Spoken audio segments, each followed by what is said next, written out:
Welcome to the Daily Rewind.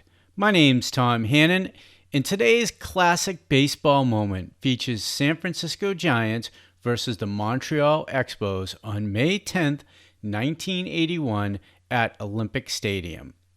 Montreal Expos right-hander Charlie Lea pitches the first no-hitter in the history of Olympic Stadium.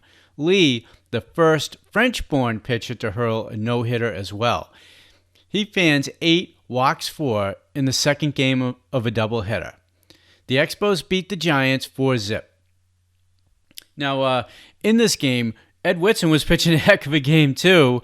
He had only given up 2 hits through the first 6 innings, and the Expos finally broke through in the 7th inning, and Tim Wallach hit a 2-run home run to really to break up the scoring. So, this was a heck of a game being pitched.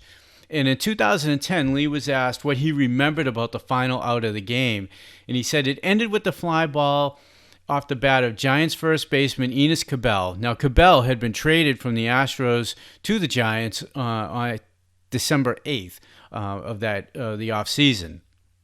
And Lea said it was a slider a little bit away from him. He went on to say, I don't know if it was up or down, but he hit it off the end of the bat. It was a little lazy fly ball to center field, and Andre Dawson really didn't have to move much out of his tracks.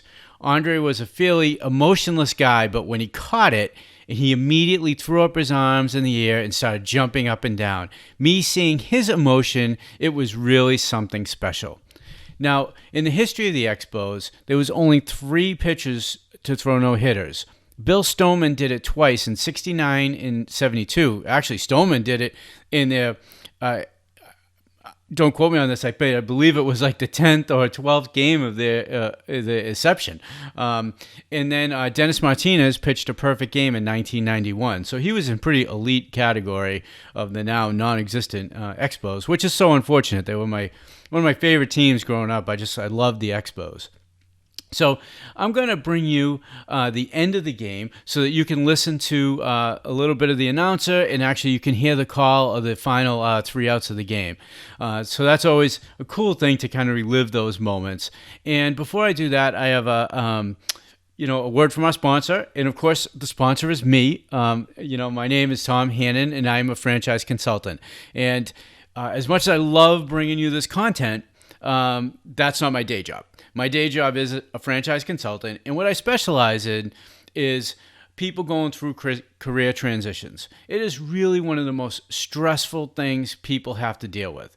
And many of my clients, they don't know where to start, or they simply can't find the right fit. And I'm passionate about helping people navigate through this enormously stressful and uncertain time. If you or someone you know is going through a significant life change and is considering business ownership, I would be happy to see if I could help. You see, I have been through a dozen career transitions. I've started and sold a dozen of businesses that I've owned, and every time I sell a business, it's a transition. And I have to, because of non-competes and non-disclosures and all these other things, I've had to find other careers. So when you get into that position, it's very stressful. You don't know what you're going to do, and it's really tough. And that's why I love what I do, because now I can help people with this process that's been developed for many years. That's helped place thousands of candidates. This is a process I really believe in, and if it sounds like you and it's something that you think that you need right now, I'd be happy to talk to you. Very easy to find me. Go to franchisingconnection.com, click on the chat box, send me an email, tom@franchisingconnection.com. You can even schedule an appointment right on my website. There's a calendar right there. Super easy. And if you're not quite ready to talk to me, then just hit the free assessment. And you can take a free assessment that was designed specifically for people who wanted to go into franchise business.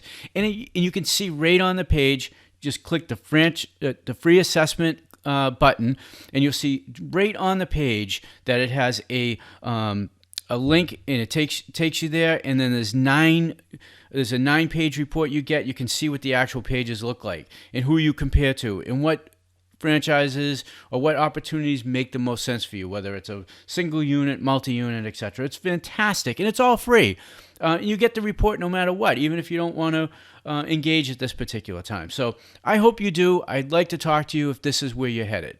Now, just a real quick piece of business.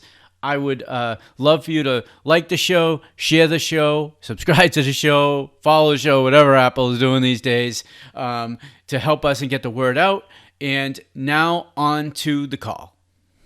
May 10th, the 26,000 fans who turned out at the stadium got more than they bargained for, and quite a show. Aided by an enthusiastic crowd and a supportive defense, Charlie Lea methodically retired Giant batters for 8 innings without a hit. As the 9th inning got underway, a nervous feeling of electricity filled the stadium. Were the fans going to be presented with a gift of baseball history?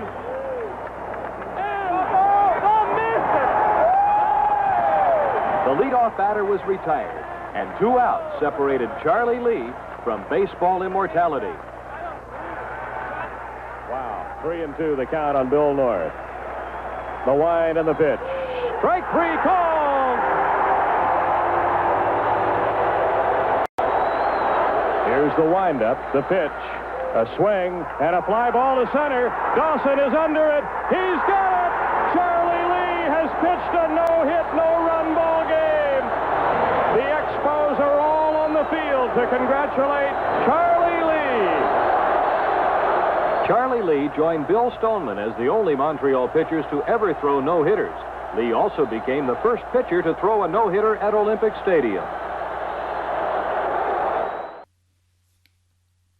I hope you enjoyed today's classic game call. It was brought to you by thisdayinbaseball.com. This Day in Baseball has thousands of classic moments in baseball history. You can pick a day, a season, a player, and you'll see countless memories.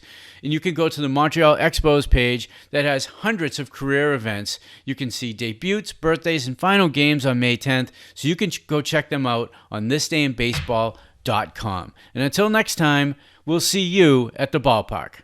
With the mask on. It's still 2021. Have a great day.